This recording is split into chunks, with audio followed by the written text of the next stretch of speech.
ICE is tearing families apart and targeting children as you watch this video, so let's talk about it. Adrian Alexander Ramos and his 5-year-old son, Liam Conejo Ramos, were kidnapped by ICE on Tuesday, January 20th, while they were still sitting in their driveway after Liam was picked up from school. And the superintendent of the school, Zena Stenvik, rushed over to the family's home after she learned of the situation and found that both Adrian and his son had already been detained when she arrived on scene. She saw the agent use the 5-year-old boy as bait as the agent coerced the kid to take him up to the family's home and knock on the door to see if anyone else was home. And according to the immigration lawyer, Mark Prokosk, he's working on the family's asylum case, and the family did everything they were supposed to according to the law, and they arrived legally through an official point of crossing into the United States.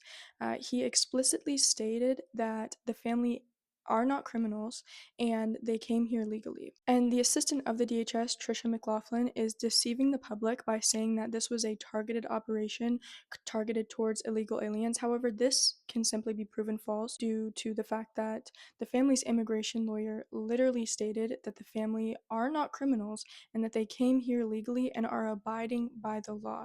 They are doing everything in their power to follow the law. She went as far as to say that the father fled on foot, abandoning his son. However, these claims cannot be confirmed because they are lies to deceive the public.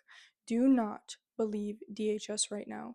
They are the head of domestic terrorism in this country right now. These claims made by Tricia McLaughlin that ICE didn't target Liam can be made false due to the simple fact that not only was Liam used as bait for ICE agents to try and detain the rest of Adrian's family, but both Adrian and Liam are being held in a Texas detention center as you watch this video.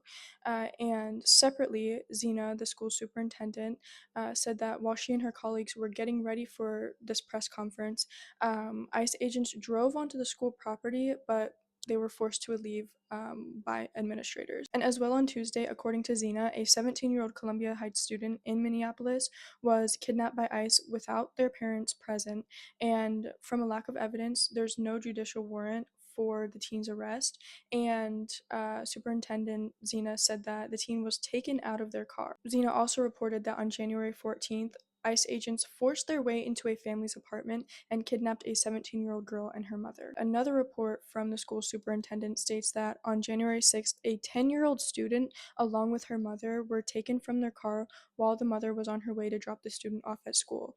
And Zena said that the 10-year-old called her father to let him know that she was going to be dropped off at school by ICE agents. However, whenever the father arrived at the school, he found that both his wife and daughter were kidnapped and taken to a detention center in Texas.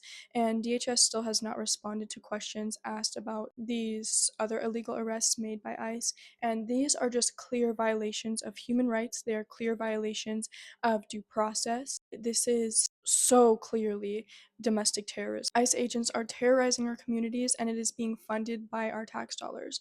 Stop paying your taxes, do what you can to stay informed, raise awareness, and at some point we have to realize that remaining peaceful is not going to be enough.